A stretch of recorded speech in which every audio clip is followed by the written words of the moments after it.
ng bayan, maasahan anumang panahon.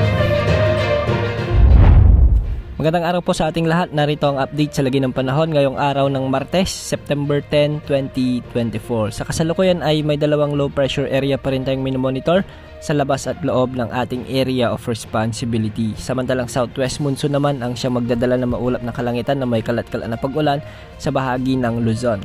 Dahil nga sa southwest monsoon, asahan ang mga pag-ulan sa bahagi ng Zambales at Bataan. May mga pag-ulan din sa may Ilocos Region, Cordillera Administrative Region, Cagayan Valley at ang nalalabing bahagi ng Central Luzon.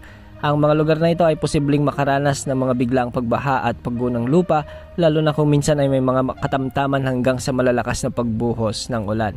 Samantala sa Metro Manila at nalalabing bahagi ng Luzon ay asahan naman ang bahagyang maulap hanggang sa maulap na kalangitan na may mga kalat-kalat na pag-ulan at pagkidlat pagkulog. Dulot pa rin ito ng southwest monsoon kaya posible ang mga pagbaha at paggunang lupa, lalo na kung may mga severe thunderstorms. Ang mga lugar na ito ay pinapayong mag-ingat at maging alerto sa mga posibleng pagbaha at paggunang lupa, lalo na yung mga lugar na ilang araw nang inuulan. Samantala sa nalalabing bahagi ng bansa, asahan naman ang pag-iral ng localized thunderstorms, lalo na pagsapit ng hapon at gabi.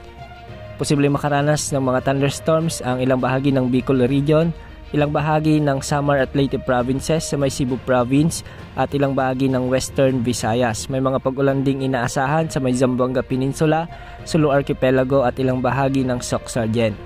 Ganitong panahon din ang posibleng aasahan sa bahagi ng Davao Region at ilang bahagi ng Caraga at Northern Mindanao. Sa mga kababayan natin dyan, mag-ingat po sa banta ng pagbaha at paggunang lupa, lalo na kung may mga severe thunderstorm na nangyayari tuwing hapon at gabi.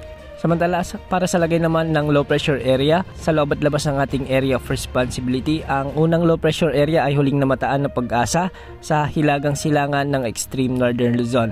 Kumikilos ito ng pakanluran sa bahagi ng power line at wala naman itong epekto sa anumang bahagi ng ating bansa.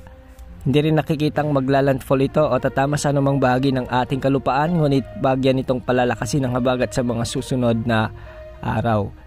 Kung sakali mong maging bagyo ito, papangalanan ito ng Pag-asa bilang bagyong Ferdy o ang pang-anim na bagyo na nabuo sa loob ng ating area of responsibility ngayong taon. Samantala, ang isa pang low pressure area ay namataan naman ng Pag-asa sa silangan ng Visayas.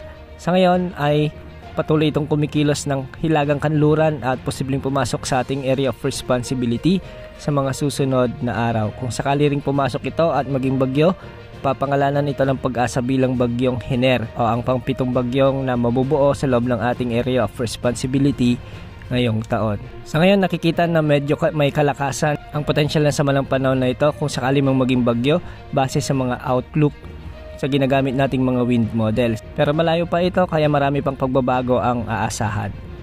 Yan ang update sa lagi ng panahon. Ito pong weather update ng bayan, maasahan anumang panahon.